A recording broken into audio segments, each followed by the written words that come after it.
राधनपुर नाम का एक बहुत ही बड़ा गांव था जिसमें एक लड़का रहता था जिसका नाम मोनू था। मोनू के बचपन ही में माता पिता का निधन हो गया था। मोनू के रिश्तेदारों ने उसको बड़ा किया था। जब वह बड़ा हो जाता है तो खुद मजदूरी जाता था। थोड़े दिनों के बाद उसके रिश्तेदारों ने एक लड़की से उसका रिश्ता कर दिया। थोड़े दिनों के बाद शादी का प्रोग्राम भी तय हो गया। गांव के सारे लोगों ने उसकी मदद की और उसकी शादी धूमधाम से हुई। मोनू और उसकी बीवी मेना दोनों खुशी खुशी रहने लगे। मोनू रोजाना मजदूरी जाता था। उससे उसका घर का गुजारा होता था। कुछ सालों बाद उसकी मृत्यु हो जाती है। उसकी एक लड़की और एक लड़का था। लड़की 12 साल की थी और लड़का 8 साल का था। लड़की 7वीं कक्षा में पढ़ती थी जबकि लड़का तीसरी कक्षा में पढ़ता था। मोनू के मर जाने के बाद कोई कमाने वाला ना रहा।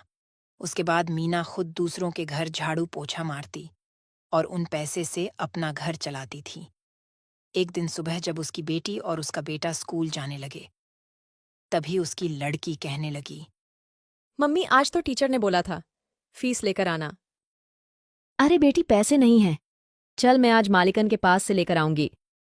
मम्मी मुझे 10 रुपए दे दो, मुझे आइसक्रीम खानी है। बेटा अभी नहीं है, शाम को तुझे दूंगी। बेटा और बेटी दोनों स्कूल चले जाते हैं और मैना भी झाड़ू पोछा के लिए मालिकन के घर चली जाती है। झाड़ू पोछा कर लेती है तो मालिकन से पैसे मांगती है। जी मालिकन, मुझे कुछ पैसों की जरूरत है। स्कूल की फीस भी भरनी है, कुछ घर में राशन लाना है। मालिकन कुछ पैसे दे देती है। मैना उसे लेकर अपने घर आ जाती है। जब शाम के 5 बजे थे, स्कूल की छुट्टी होती है। उस वक्त खाना बना रही होती है। तभी लड़की और उसका लड़का स्कूल से आते हैं। लड़की अपने मम्मी से कहती है, मम्मी, आपको पैसे मिले आंटी से। मुझे कल स्कूल में फीस जमा करवानी है। हाँ बेटी, मैं पैसे लेकर आई हूँ। कल मैं जमा करवा दूंगी। मम्मी मुझे पैसे दो, आइसक्रीम खानी है। ले बेटा। तभी मैना पैसों का हिसाब लगाती है। मैंने फीस के पैसे अलग रख दिए हैं, कुछ बच्चों के लिए अलग रख दिए हैं। अभी तो राशन लाना बाकी है, कुछ ही पैसे हैं। इतने पैसों से तो आज रात का ही राशन आएगा। कल क्या होगा? मेरे बच्चे कल क्या खाएंगे? आज का खाना तो बच्चे खा लेंगे, लेकिन कल सुबह क्या कहेंगे? चलो ऐसा करती हूँ, आज मैं रात को नहीं खाऊंगी और इस खाने को सुबह में कुछ पानी डाल दूंगी, तो सुबह बच्चे खाकर स्कूल चले जाएंगे। महेश, रीना, आओ बच्चों, चलो खाना खा लो। मम्मी आ गए हम। दोनों खाने के लिए बैठ जाते हैं। माँ क्या बनाया है? जो भी बनाया है खा लो, क्योंकि आज राशन खत्म हो गया है।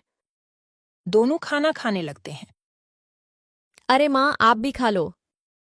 बेटी, बस इतना ही खाना है, उसके अलावा कोई घर में राशन नहीं है। अभी मैं खा लूंगी तो सुबह में तुम क्या खाओगे? और कहीं काम भी नहीं मिलता है, फिर पैसे मैं कहाँ से लाऊंगी?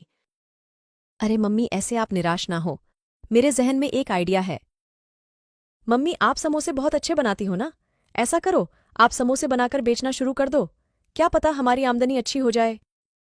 बेटी, बात तो सही है तेरी, उसके लिए तो पैसे चाहिए ना।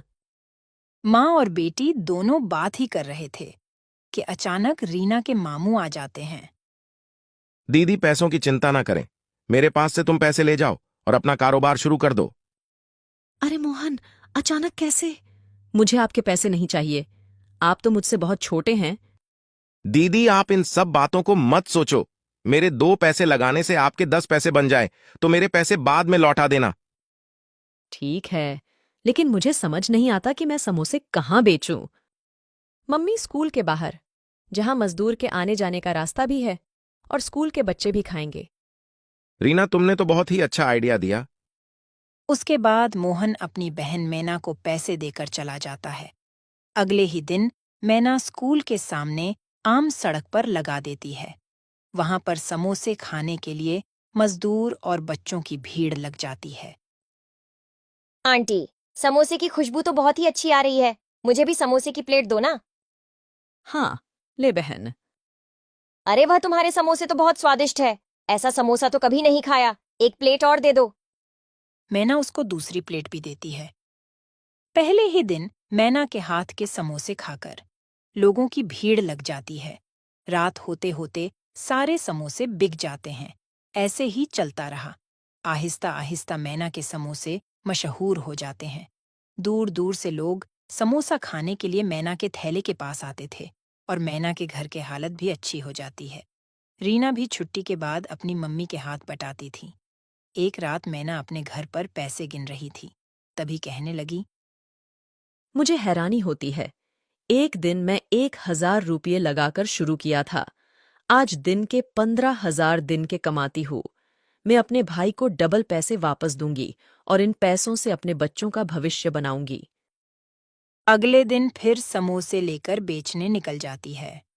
शाम होते होते सारे समोसे बिक जाते हैं। तभी रीना कहती है, मम्मी आज भी बहुत बिक्री हुई है। इन पैसों को क्या करोगे? तभी वह दोनों रोड पर से बातें करते हुए घर की तरफ जा रहे थे। तभी एक तेज रफ्तार ट्रक आ रहा था, जिसने उन दोनों को कुचल डाला। उसी वक्त वह दोनों दम तोड़ देते हैं। अधूरी इच्छा होने की वजह से वो दोनों चुड़ैल बन जाते हैं। अरे मेरे महेश का क्या होगा? अभी तो बहुत छोटा है। उसकी देखभाल कौन करेगा? अम्मी अब हमारा घर कैसे चलेगा? हमें कुछ करना पड़ेगा। बेटी, घबराने की जरूरत नहीं है। हम दोनों अपनी इंसानी शक्ल का रूप ले लेंगे और हम समोसे बेचते रहेंगे। इस तरह वह दोनों अपने इंसानी रूप ले लेते हैं और अपने घर चले जाते हैं। मम्मी इतनी देर क्यों हो गई? कब से मैं आपका इंतजार कर रहा था। मुझे तो डर लग रहा था। तभी मम्मी महेश को अपने गले से लगा लेती है। अगले दिन सुबह दोनों माँ बेटी इंसानी रूप में समोसे की लारी लेकर निकल जाती है।